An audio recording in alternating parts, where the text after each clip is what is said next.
एक और बात, आपने अपने अनुभवों के बारे में कुछ बताया था कि आपको पोएट्री लिखने का कभी शौक़ हुआ तो वो आई चली गई, पेंटिंग के साथ भी ऐसा हुआ। तो इतने सालों से जो मैं संगीत में रस ले रहा था कि किसी किसी मोमेंट्स पे उसका नशा सा मालूम पड़ता था, लेकिन अब जबकि इमोशनल क्या कहेंगे, क्राइसिस की इंटेंसिटी मैं फेस करता हूँ और उसी समय थोड़ा थोड़ा दृष्टा का भान भी आता है। इस समय में मुझे ऐसा लग रहा है कि संगीत मुझे छोड़कर जा रहा है, कि उसका मेरे शरीर मन पर जितना पहले असर होता था उतना अभी नहीं हो रहा है, ना ही मेरी उसमें उतनी रुचि हुई बढ़ रही है।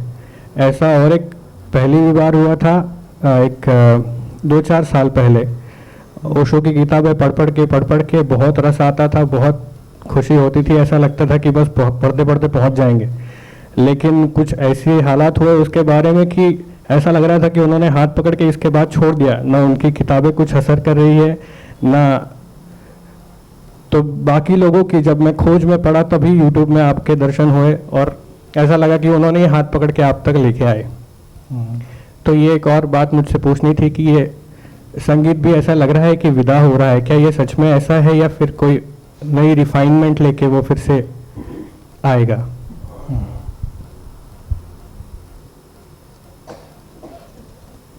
देखिए, अगर ट्रू सीकिंग की तरह से बात करें तो ऑब्वियसली संगीत कोई अंतिम पड़ाव तो होता नहीं। संगीत जा सकता है और फिर संगीत किसी नए रूप में सामने आ सकता है।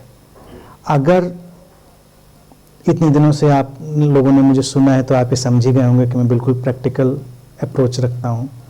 स्पिरिचुअलिटी में इतनी फैंटेसी नहीं डाल देता कि लोग बिल्कुल डिरेल्ड हो जाएं।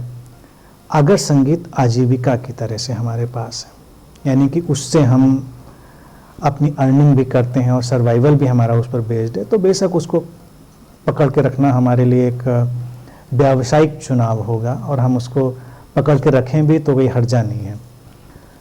तो वहाँ तक ठीक है, लेकिन तब भी वो आगे जाकर चेंज हो जाता है। यानी कि एक है कि संगीत में आप अलग तरह से जाते हैं और एक है संगीत आपके लिए टूल रह जाता है। लेकिन क्या होता है, जो अगर मैं पर्सनल एक्सपीरियंस की बात करूं, शायद एग्जिस्टेंस ऐसे ही मुझको ट्रेन कर रही होगी या टीच कर रही होगी, क्योंकि कोई पारंपरिक साधना तो मैंने करी नहीं, लेकिन हर चीज़ से गुजरा ज़रूर। तो जब एक चीज़ बदलती है तो वो किसी और रूप में ढल जाती है, वो ज़्यादा कारगर होती है और ज़्यादा काम की होती है, हमारे लिए भी काम की होती है और हमारे आसपास की दुनिया के लिए भी काम की होती है। तो किसी चीज़ की मैं रिस्पेक्ट हमेशा करता हूँ, ऑनर भी करता हूँ, एंजॉय भी करता हूँ, लेकिन इतना अल्टीमेट किसी भी चीज़ को नहीं कहता कि उसके आगे कुछ नहीं है। जैसे अब संगीत की बात हो, लोग इतने दीवाने हो जाएंगे कि संगीत तो बस संगीत अंतिम बात हो गई, कविता तो कविता। अब अगर संगीत की दुनिया में आप हैं तो आपने संगीत में ऐसे लोग भी देख लिए होंगे कि बहुत कुशल हैं, आपसे अनेक गुना पारंगत हैं, लेकिन उनके व्यक्तिगत जीवन को जब आप देखेंगे तो आपको लगेगा कि क्या है, मतलब ये क्या चीज़ है, इसका कोई मतलब है। पोएट्री, मैंने ऐसे तमाम कवियों को देखा, मुझसे टकराते रहे, जब वो लिखेंगे तो लगेगा बहुत ऊंचाई उन्होंने ले ली, और जब आप उनके व्यक्तिगत जीवन से संपर्क में आएंगे तो लगेगा ये तो बिल्कुल गड्ढे में जी रहे हैं अभी, वो ऊंचाई कहीं नज़र ही नहीं आती। तो ये हर तरफ, हर फील्ड में है। पेंटर पेंटिंग करेगा तो एक ऊंचाई पे उठ जाएगा, प्रैक्टिकल जब लाइफ में आएगा तो एकदम से चीज़ नदारद हो जाएगी। तो क्या है कि ये चीज़ भी थोड़ा थोड़ा स्किज़ोफ्रेनिक बना देती है इंसान को।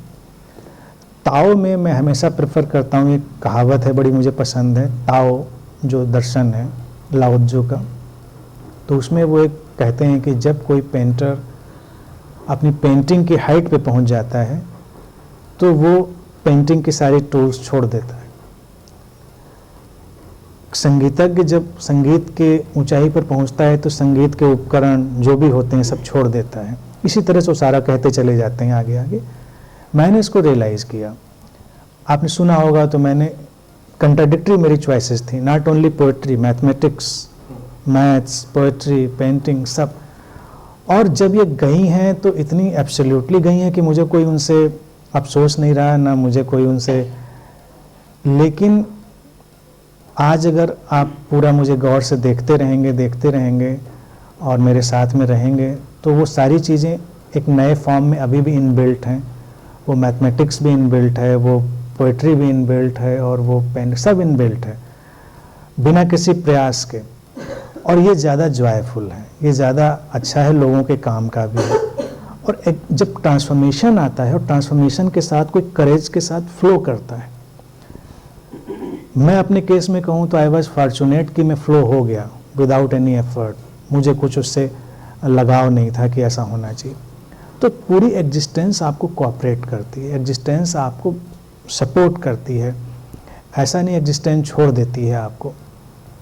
पोइट्री की अगर बात उठाएं, देखिए हमारे यहाँ कई ऐसे पोएट हुए बड़े अच्छे जो लेटर टाइम में अब नॉर्मल हो गए, कई ऐसे फिलोसफर हुए जो लेटर टाइम में अब नॉर्मल हो गए, कई ऐसे पेंटर, कई ऐसे म्यूजिशियन, और कई ऐसे भी हुए जो अब नॉर्मल नहीं हुए लेकिन भुखमरी के कगार पे पहुंच गए, या बहुत ही उनकी पर्सनल लाइफ बहुत ही गड़बड़ हो गई जो उनको मेंटली परेशान करती रही। तो ये सब देख के कई बार हमको ये लगता है कि एंड रिजल्ट क्या है। एंड रिजल्ट हमको चाहिए ना, हमको, और वो जो हार्मनी या हैप्पीनेस है हमको हर प्लेन पे चाहिए, फिजिकल, मेंटल, इमोशनल, इकोनॉमिकल, सब चीज़ पे चाहिए, वो ये नहीं। तो ऐसा म्यूजिशियन भी कभी प्रेफर नहीं करूँगा कि जो इतना म्यूजिक में चला जाए और पूरी तरह से वो बैंकरप्ट हो जाए, या ऐसे हुए लोग ना, लेकिन उसे कोई ज़रूरत नहीं है। तो अगर ये फॉर्चुनेटली ट्रांसफॉर्मेशन घट रहा है तो ये किसी बेहतर चीज़ की तरफ ले जाएगा, कोई अलग हार्मनी, कोई अलग सिंक लाइफ में आएगा, और वो ऑटोमेटिकली दिशा देगा। आज अगर देखिए हम ये कारवा शुरू हुआ, लोग साथ में हैं, मैं बैठा हूँ, शेयर कर रहा हूँ। अगेन आप लोग जानते ही हैं, मुझे सुन ही चुके हैं कि ये कभी मेरी चॉइस नहीं रही, ये कभी मेरी चॉइस नहीं रही कि मुझे ऐसा ही करना है या मुझे लोगों को से बताना, but it happened and it happened so beautifully. और वो हो रहा है, इसमें पोइट्री, मैथ सब आ गई है सारी चीज़ें। तो और बाकी आज के टाइम में ये भी है कि लोग कारपोरेट की तरह से भी ये सब काम करते हैं। आपको बस गूगल बाबा हेल्प करते रहें, आप बिल्कुल उसको कंपनी की तरह से भी ऐसे काम कर सकते हैं।